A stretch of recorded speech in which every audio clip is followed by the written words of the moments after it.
మంది నా నియోజకవర్గం వాళ్ళు నేను కూర్చొని రాత్రి 11 గంటలకు ఇదే పెద్దిరెడ్డి రామచంద్రారెడ్డి వచ్చి నా కాళ్ళు పట్టుకొని నన్ను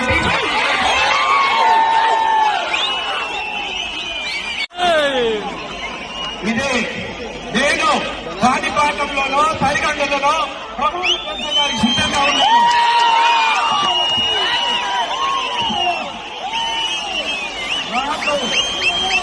నాకు కాళ్ళు పట్టుకునే అలవాటు లేదు. నేను సగౌరవంగా అమర్నాథ్ రెడ్డి కొడుకుని.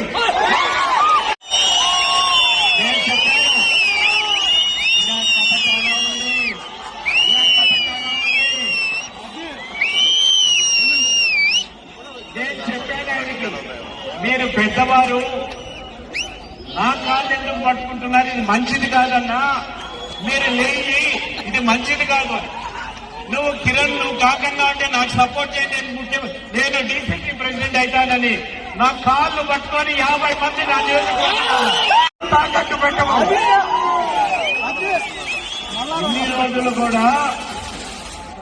ఇన్ని రోజులు కూడా ఎందుకు ఆయన్ని అవమానపరిచేదని చెప్పలేదు. కానీ అధికార అహంకారం అంటారు.